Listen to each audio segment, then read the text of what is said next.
13 मई 1945 Burma के घने जंगलों में जो आज के समय म्यांमार कहलाया जाता है, वहां पर एक खौफनाक जंग चल रही थी।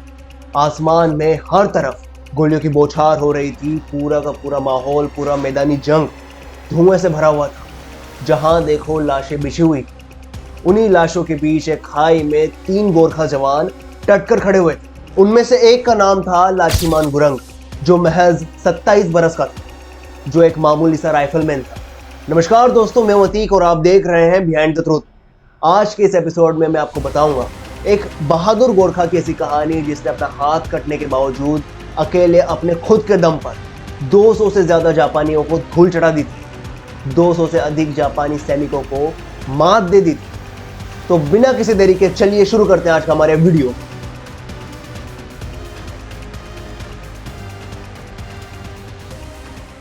रात का समय था, चारों तरफ अंधेरा था, कुछ भी दिखाई नहीं दे रहा था। उसी वक्त लाछीमान गुरंग की टुकड़ी पर जो 3 लोग थे, उन पर 200 जापानियों सैनिकों की टुकड़ी ने हमला कर दिया, धावा बोल दिया था। उन्होंने लाछीमान गुरंग की तरफ एक ग्रेनेड उछालकर फेंका।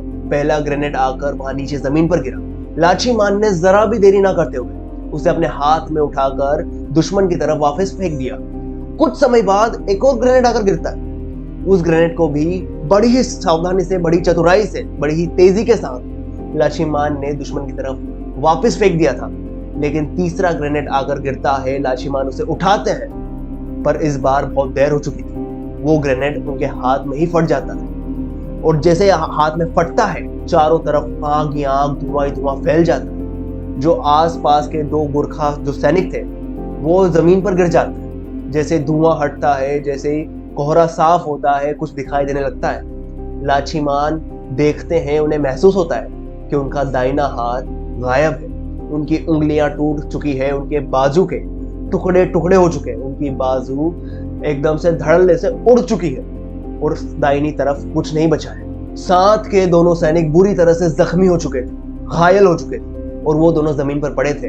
लाछीमान अब अकेले थे। उनका एक हाथ गया, पूरी तरह से जख्मी थे वो, और सामने जापानियों की 200 सैनिकों की टुकड़ी आगे बढ़ती जा रही थी। अब यहां से आगे बढ़ने से पहले समय में थोड़ा पीछे चलते हैं। साल था 30 दिसंबर 1917 का।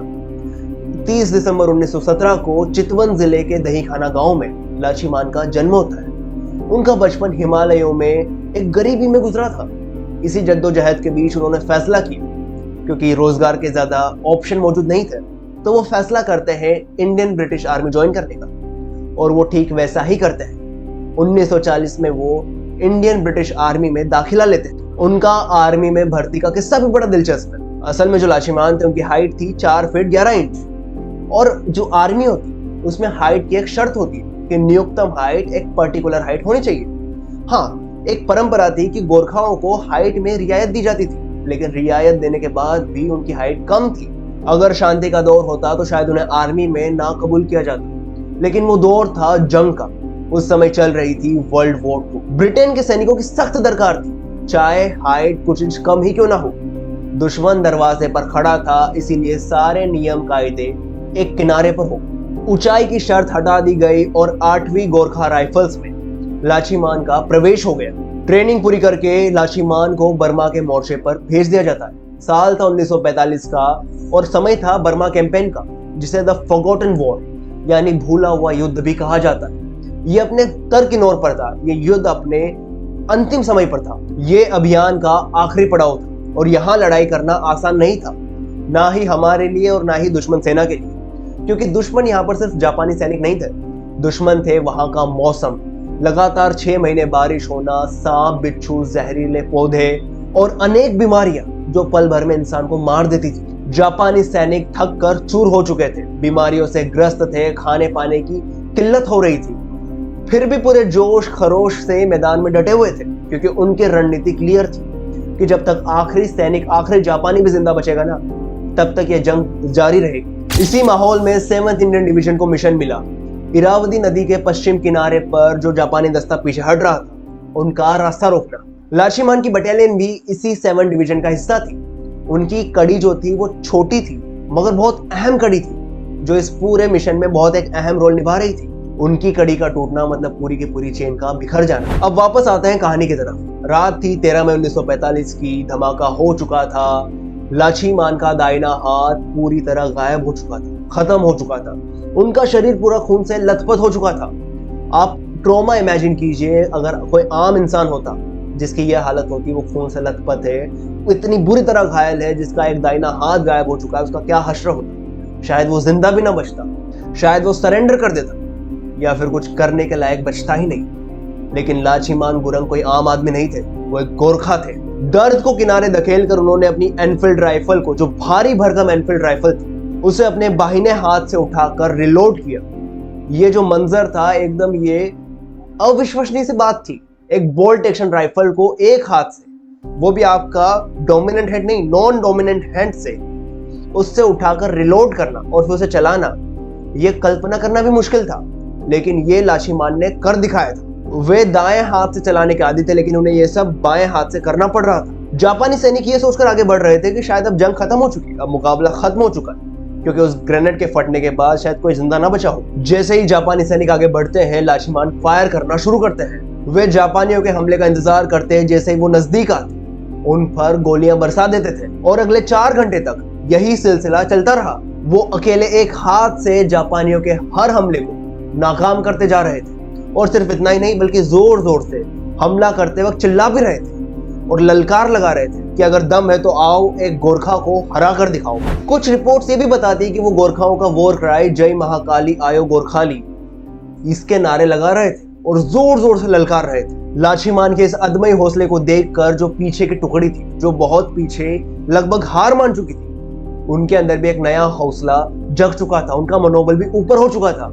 जब उन्होंने देखा कि एक बुरी तरह जख्मी गोरखा ने सिर्फ एक हाथ के दम पर इतनी बड़ी टुकड़ी को रोक कर रखा है, तो उनका मनोबल भी आसमान छूने लगा था। उन्होंने भी अपनी पोजीशन से हिलने से इनकार कर दिया और वो भी हर हमले को नाकाम करते रहे। 4 घंटों की इस भीषण लड़ाई के बाद जब सुबह की पहली किरण, जब सूर्य की पहली किरण वहां जमीन पर पड़ती है, जब अंधेरा हटता है, तो थक हार कर जापानी सैनिक रिट्रीट कर जाते हैं। युद्ध समाप्त हो चुका था और जब देखा जाता है तो वहां 87 जापानियों की लाशें पड़ी हुई थी और उन 87 में से जो 31 लाशें थी, वो 31 लाशें ठीक जो खाई थी, जिसका मोर्चा लाचीमान ने संभाल रखा था, उसी के ऊपर पड़ी हुई थी। बाद में आधिकारिक रिपोर्ट में साफ तौर पर लिखा गया था कि अगर जापानी उसको ओवरपावर करने में सक्षम हो जाते, अगर वहां पर कब्जा बना लेते, तो पूरी की पूरी 7 डिवीजन पर खतरा मंडरा था। पूरी की पूरी यूनिट खतरे में आ जाती। एक अकेले सैनिक ने अपनी अटूट हिम्मत के साथ पूरी डिवीजन को, पूरी बटालियन को बचा लिया था। लाचीमान की बदौलत वो मोर्चा तो बच गया, लेकिन एक चुनौती और खड़ी हो चुकी थी। लाचीमान की हालत बहुत नाजुक थी। उनका जो दाहिना हाथ था, उनकी उंगलियां बिल्कुल उड़ चुकी थी, बिल्कुल नष्ट हो चुकी थी। उनकी हड्डियां चकनाचूर हो चुकी थी। उनका जो धड़ था, उनका धड़, उनकी बॉडी और उनके पैरों में जो छर्रे थे, छर्रों ने छलनी कर दिए थे। उनके चेहरे पर इतने गहरे घाव थे कि उनकी जो राइट आंख थी, उस आंख की रोशनी हमेशा के लिए चली गई थी। उन घने बर्मा के जंगलों में लाचीमान का बच पाना एक चमत्कार से कम नहीं था। और यहाँ पर उनकी मदद की पोर्टेबल हॉस्पिटल्स ने, जो हॉस्पिटल जंग के बेहद करीब खोले जाते थे ताकि कोई भी सैनिक घायल हो उसे फटाफट फर्स्ट एड ट्रीटमेंट मिल सके। और यही कुछ लाचीमान के साथ हुआ। उन्हें फर्स्ट एड ट्रीटमेंट दिया, उनके बेहद घावों को ठीक करने की कोशिश की गई। बेसिक ट्रीटमेंट मिलने के बाद उन्हें एयर इवैक्यूएट कर लिया गया, मतलब उन्हें वहां से निकाल लिया गया हवाई रास्ते के सहारे, और उनकी जान बचा ली गई। वीरता की बदौलत दिल्ली में 19 दिसंबर 1945 को एक ऐतिहासिक समारोह में जो लाल किले में हुआ था, उन्हें विक्टोरिया क्रॉस से सम्मानित किया गया। ब्रिटिश और कॉमनवेल्थ सेनाओं को दिया जाने वाला सबसे बड़ा पुरस्कार, सबसे प्रतिष्ठित सम्मान। आगे चलकर जब इंडियन आर्मी बनी तो यही क्रॉस, यही विक्टोरिया क्रॉस परमवीर चक्र कहलाया। भारत के वायसरॉय फील्ड मार्शल वेवेल ने खुद उनके सीने पर ये मेडल लगाया। तो दोस्तों, ये था आज का वीडियो। कैसे एक अकेले गोरखा ने अपना हाथ खोने के बावजूद जख्मी हालत में जापानियों को पीछे हटने पर मजबूर कर दिया। 200 से अधिक जापानी सैनिकों को अकेले ने पीछे धकेल दी। तो कैसी लगी आपको हमारी कहानी? अगर कहानी पसंद आई तो मुझे कमेंट्स में जरूर बताएं। ऐसी और कहानी सुनने के लिए subscribe to our channel Behind the truth.